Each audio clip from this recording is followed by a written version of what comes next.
It was the summer of 2007. I was 22, working for a shipping company, a few exits up the highway.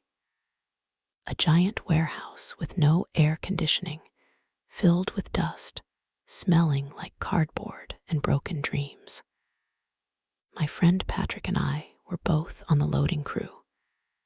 It was in the 90s that day, and those metal trailers we had to load, they felt like ovens. You'd step inside, and your skin would just stick to the air. By the time our shift ended, we were drenched, clothes clinging, hair plastered, sweat running into our eyes. We walked out into that heavy summer air, and I remember saying, "If I don't cool off right now, I'm gonna melt right into the pavement." Patrick laughed, and that's when I got the idea. I lived with my grandparents, and they had this big in-ground pool. Nobody used it much since us grandkids grew up, so the place was quiet. I told Patrick, "Let's go back to my place. Cool off before we actually die." So we drove over. It must have been around 11 p.m. The house was dark, everyone asleep. We didn't even bother turning the lights on. The full moon was so bright, it lit the whole backyard up silver. The pool shimmered like glass. We just dropped our stuff on the patio and jumped straight in. No talking, no hesitation, just the splash and some instant relief. We swam for a while, floating on our backs, watching the moon and the stars. It was one of those simple moments that makes you think, yeah, maybe life's not so bad. The water was cool, the night was quiet, and everything felt kind of endless. After a while, Patrick's stomach growled loud enough to wake the dead. I laughed so hard I almost choked on pool water. So we decided to get dressed and go grab some food.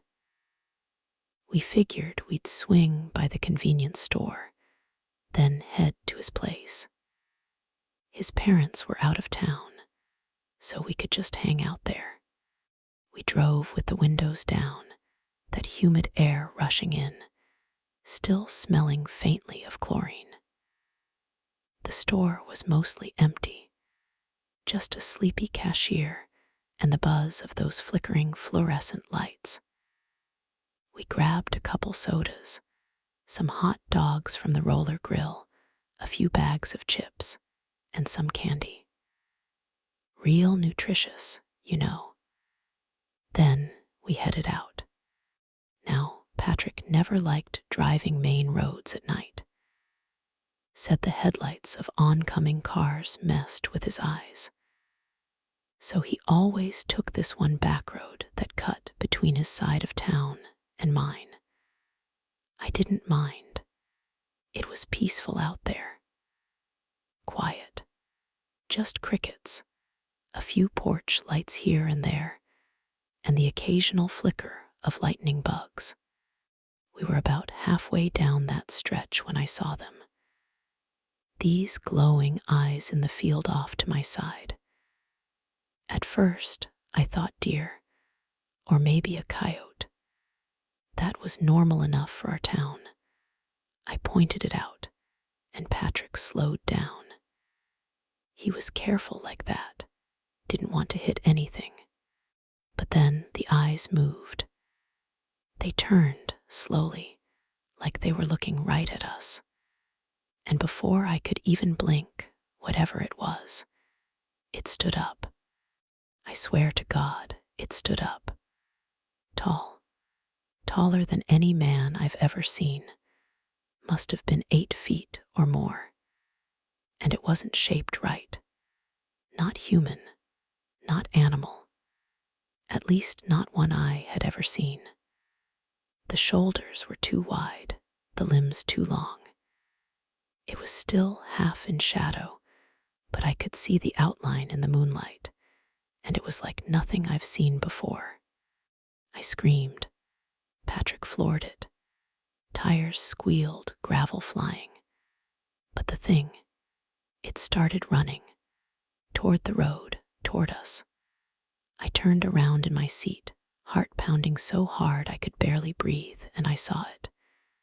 Breaking through the tall grass, fast, almost gliding, and then it hit the road about 60 feet behind us.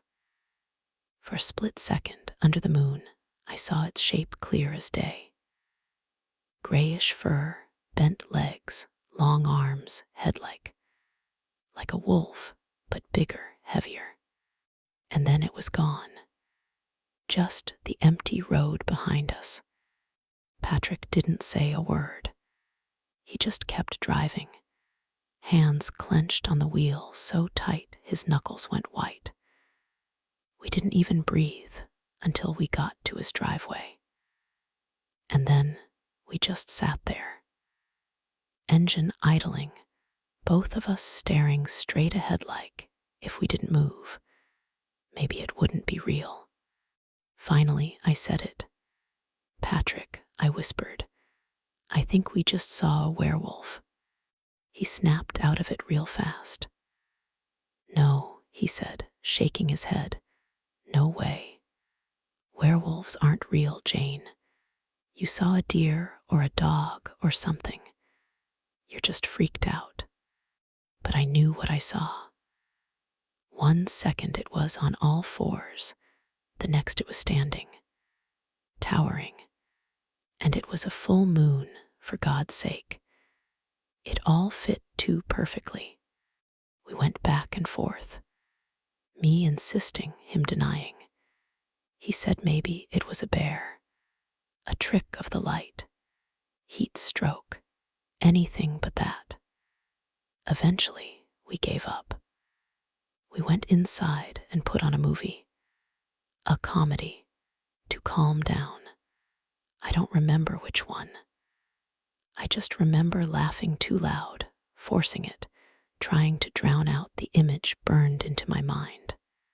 When it was over, Patrick offered to drive me home. This time, he didn't take the back road. We stuck to the main route. Every streetlight was a small comfort. And life went on. We never told anyone about that night. People would have thought we were nuts. Eventually, we stopped talking about it ourselves. Got older, moved on, fell in love, got married. Almost 20 years later, Patrick still swears it was just an animal. He laughs whenever I bring it up. But me, I know what I saw. Every time the moon's full, I still think about those eyes in the field. And I still take the main roads home. Always. Thank you for listening to my story. If you enjoyed listening, please comment below, hit that like button, share this video, and subscribe.